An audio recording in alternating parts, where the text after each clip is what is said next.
Okay, this video is going to be a little bit depressing for me, hopefully fascinating and entertaining for you. Basically, I buy a whole lot of pedals on Reverb because I want to pay less than full price, and I sell them for probably too cheap. This is important to know for this video. I list them to sell, as they say. If someone sells something for 50 bucks plus $10 shipping, I'll list mine for $59 with free shipping because I want to just get things out of the house and move on to the next thing. So what we're going to do is go through my last year of selling pedals. Luckily, it's been 12 for the last 12 months, so it'll be a nice round figure for us. I'm going to tell you how I felt about it, why I sold it, how much I paid for it, how much I got back for it. And then at the end, we'll tell you how much money I lost doing all these things. But what's important is the fun we had along the way. Okay. Let's start at the most recent one, the old Strymon DIG. This pedal's great and it sounds great, but I found myself never using the second delay line. It just always sounded sloppy to me. I think if I was in some kind of post-rock band or some ambient project, I would have loved it, but I was always turning that second mix all the way down. Otherwise, it's just a killer sounding digital delay with a little nice, tasteful modulation. It had to go. I spent $219 on it. I was paid $157 with a difference of $62 down the drain. All right, next effect, the Wonder Effects Old Blue V2. A killer little overdrive, I think in the Timmy vein, if you're into that sort of thing. Very small company. This guy's stuff is great. It was just a little too light for the position that I needed it in. I wanted it to be kind of a boost to a Rat, but more gainy boost than it is, and it just wasn't for me. But really good sounding pedal, very transparent and lovely. Purchased for $177. Sold for $143 with a difference of $34. All right, next, the Source Audio Spectrum Intelligent Filter, a digital envelope filter. I was kind of in a weird zone with envelope filters where I couldn't find an analog one that I liked, so I started checking out digital ones. This one sounds really good, and it's got multiple settings, which is nice. I think with the Source Audio stuff, you have to be willing to use their app to really make the pedal work for you. And I'm not really much of an app user with pedals. I want just knobs. I bought it for $167 and I made $144 with a difference of $23 down the toilet. Next, the Wampler Ratsbane. It's his version. It's a little micro clone of not a clone, but his version of a Rat, Proco Rat. Sounded awesome. I liked it a lot. I just owned 3 other Rats at the time, and it just had to go. I don't know. It was the one I cared about the least. It was given to me as a gift, so I didn't pay anything for it. And I made $77 on it. So that's a plus right there. The next few are pluses, just to warn you. Next being the Danelectro chicken salad vibe pedal, univibe kind of thing. The price of this got jacked up because I think the JHS guy talked about it suddenly. And I bought this thing for $40 at a Guitar Center in Pasadena.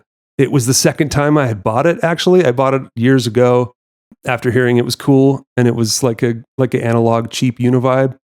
I didn't like it then, so I sold it. And I didn't like it this time, so I sold it. But I made $13 on it because Josh from JHS talked about it, moving right along. The last time I made money in this sequence was the DOD Gonkulator reissue. I think it's just a DOD grunge pedal with a ring modulator in it. I wanted it basically because the guy from Incubus used to play it on the Science record, which I love all the guitar tones from that album. So I bought a Gonkulator and I used it probably 3 times.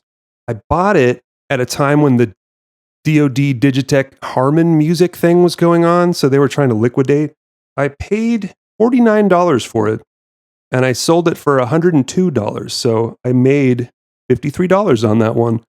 and I don't miss it. It's kind of fun pedal, but it's not something I was getting any use out of at all, aside from just goofing around in the bedroom. Okay, next up. Oh, I included this just because it's sort of pedal related. The Voodoo Lab 4x4 pedal power. It worked for just this exact pedal board setup that I had for a little while. Otherwise, it's kind of annoying. You have to label each thing because each port is like a different voltage and milliamp value. And it just became annoying. So I just forked out the cash for some Strymon power supplies and never looked back. I bought it new, which sucked. Let's see. I paid $193 for it. I sold it for $97. So I lost $96 on that one.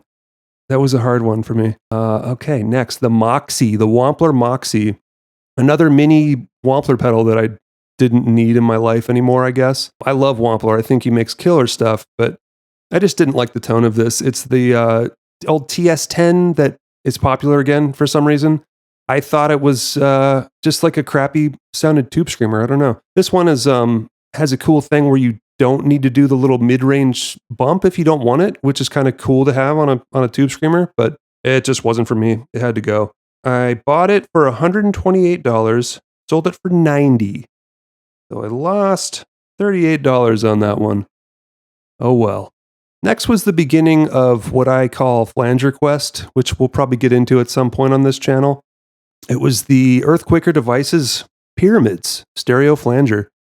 It's a great pedal. It sounded a little bit digital, and I really wanted flexy momentary switcher thing to be the selling point for this pedal, and it just didn't work the way I wanted it to. There was a little millisecond of lag each time, a little bit of a click sound, which is kind of a thing with flexy momentary switching, but that was the main reason I wanted it, and it didn't do that one thing well, so it had to go.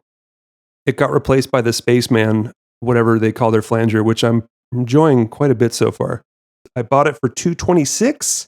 I sold it for $161. Another suck deal for me. The Way Huge Supa Puss analog delay. Very good analog delay. I realized after playing this one that I just don't like analog delay. I think what I like is a real tape delay, and I'm not about to do that. That's a whole life change that I don't want to get into. So I switched to my Strymon Volante, I think, after this, and I'm pretty happy with that. It does the tape sound probably the best out of any of the tape delays I've played. The Aquapus is cool, though. It has the cool, weird pitch shifting settings. Trey from Fish uses it. That's a fun fact about it. Bought it for $290. I think I had a $100 gift card to Sweetwater, so we could call that $190. I sold it for $149. So basically, I lost $141. We can knock off $100 of that if you're playing along at home. The thing had been out for quite a while, so I think the prices were pretty low on this thing. Next, the Solid Gold Effects Surf Rider version 4 limited edition CME exclusive 2022 Pacific Peach. Beautiful pedal. I love the color of this thing. I had to snag it. I think I bought it on sale, but it was still $224 I paid. I was really excited. I was listening to so much surf rock, and I really wanted just to surf, like the splatty spring tone. And I don't think I had my current amp that has a big long spring tank in it at the time. So I just needed that spring tone, baby. And this one was so wet. I had it turned almost all the way down, and it was still a little too much for me. I could not vibe with this thing at all. It's a good sound if you want like a really, really deep spring tank sound, but it wasn't for my stuff at all.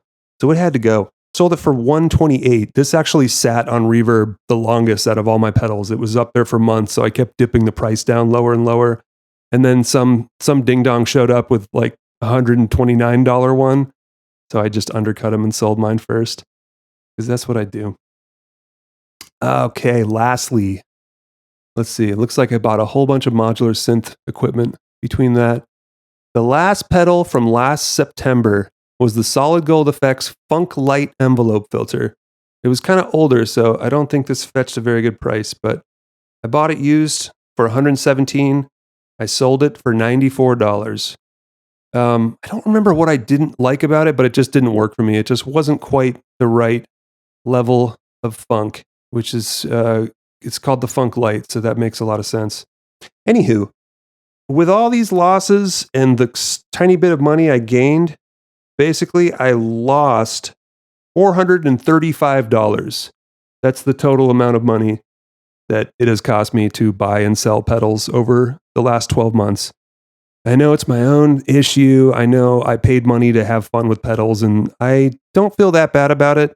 But when you put it into perspective like that, it is depressing. And I basically just threw $435 into a little bucket, and I lit a match and tossed it in there. So there you go. Thanks for watching.